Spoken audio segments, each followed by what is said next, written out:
Welcome to another edition of Chicago Crossing's Layout Update. This is the layout update for the month of May 2023, and it is brought to you by the Belt Railway of Chicago. For anyone who models Chicago railroads, that is one of those lines that tells you really where you are, because it exists nowhere else but in that city. So it's been a busy month for me in every other way except here on Chicago Crossing Model Railroad. As you've seen, I've done in the last month a review and a couple other little bits and pieces. This month has been mostly a lot of travel. So I've had a little bit of time here and there to be able to attend to the railroad. So a lot of action this month at the refinery or petrochemical plant. A few additions and a nice scratch build as well.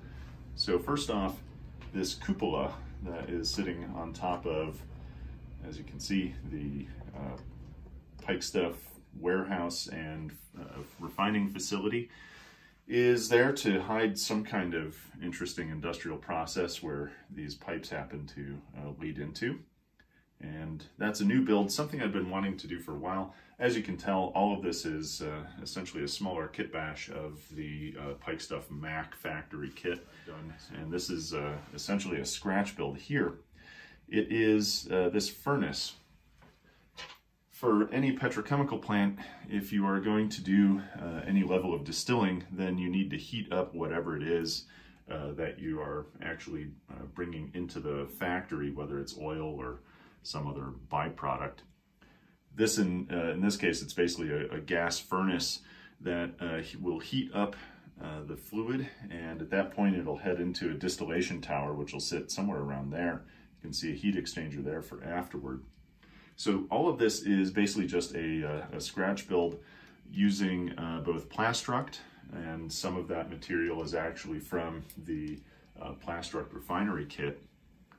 All of it assembled, this helical straking put on using very, very thin polystyrene stripping, as well as MEK Plastruct adhesive. Everything was puttied to make it all one continuous piece, and then airbrushed and painted.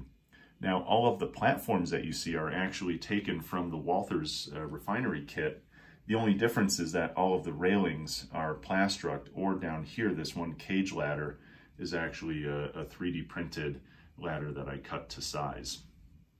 Everything was painted initially a very, very dark umber, followed by a gray, and then on the top of the stack itself, that is basically just a NATO black color to give that stripe up at the top. And since then, I've also put in a little bit of rust spotting, as you can see throughout. These things are exposed to the elements, so of course they will, over time, begin to rust a little bit. So that's been the beginning of reworking this entire refinery area. One thing you can see is we've really only hit about the first level of detail in the refinery area. We don't have a distillation tower yet, and there's a lot of pipe work that actually needs to be done as well. You know, model railroading is many things. Among them is a chance to do amateur chemical engineering by actually deciding what the factory makes, where the piping goes from here, and then how it gets into these small storage tanks over here. This is what I consider to be essentially for the final product, and then this is the raw material going into these large storage tanks here.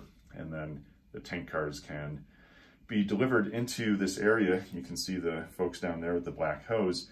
That's the hose that goes underneath in order for removing product into here. And then of course we have the two loading stations. So it's a dual purpose track, especially since I took this lower track here and put it outside of the boundaries of the refinery. So it can definitely be used for parking cars for the refinery, but nonetheless, the way I kind of look at it is it's just a generic spotting area. So altogether, with the addition of this office now, it really makes the area really nice. The other major build for the month was this large terracotta factory building. This is the Walther's hardwood furniture kit, and in my case, I'm going to be using it as a bakery. That way it can get deliveries from the grain elevator and deliveries from the yard for things like flour, boxcars coming in and out of the loading bay underneath. And I really love this building just because the design of the loading bay, it provides that really kind of just dark, crummy looking space on the inside where you can model things like moss growing up the walls, graffiti from somebody who managed to trespass in the bay. And, you know, with these columns, it provides an opportunity on the outside to model some fencing that was put around the area. And that way you get a really wonderful viewpoint through the track out into the layout itself. I think that'll be a really lovely photo point for taking pictures of the layout. And on top of that, the most important function of this building is it blocks the view of the yard on the other side. And so what that allows for is this neighborhood to exist independently of the rail yard, such that when you're down in kind of looking through the street or on either side, you don't have to look at the yard. Instead, the neighborhood kind of terminates there with that large factory, and it just provides a good visual clue for what's going on. So the weathering has been partially completed on the building. You can see that I dirtied things up. This was using a thin water-based wash of dark gray. A lot of people use stuff like India ink. I always find India ink to be a little bit purple. And also in this case, I get a little better control using that type of wash in terms of where I want the dirt, quote unquote, dirt to actually be.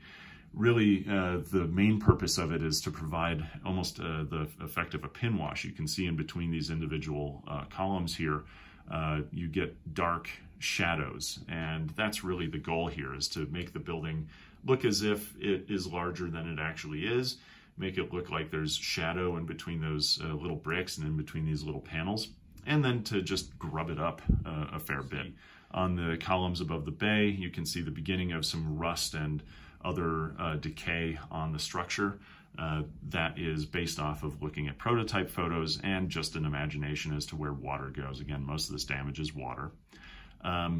The roof of the building is a nice feature as well. I scratch built in those concrete pads and the concrete walkway. That is just styrene that was cut to size and then scored, and then sponge painted with a dark gray, followed up with deck tan sponge painting, light gray sponge painting, and buff, and then a little bit of gray on top of that. The other aspect that's prototypical, or at least that I shot for prototype on the top, is that water tower. As you can see, there is no water tower there. There's just the platform. That's super common. These water towers were often made of wood. They tend to degrade over time, and especially in the modern era when those are no longer used for sprinkler systems, there's no need for them. They're just a maintenance and a facility hazard. Well, that will do it for this month's edition of the Chicago Crossing Model Railroad Layout Update Series. Looking forward to the month of June and plenty of interesting work to be done on the layout. That work includes finishing up a couple things over at Finkel Steel and the beginning of scratch building a prototypical Finkel Steel building. On top of that, still a lot of work to do with lighting this thing up, including building at last the old style beer sign for my little bar over in the neighborhood, and also doing some further scratch building and further refining of the refinery. So stay tuned. Some of that stuff will be coming up on the At the Bench Model Railroad series, where I show you how I build some of those things. And don't forget to like and subscribe if this video and if this railroad are sort of up your alley.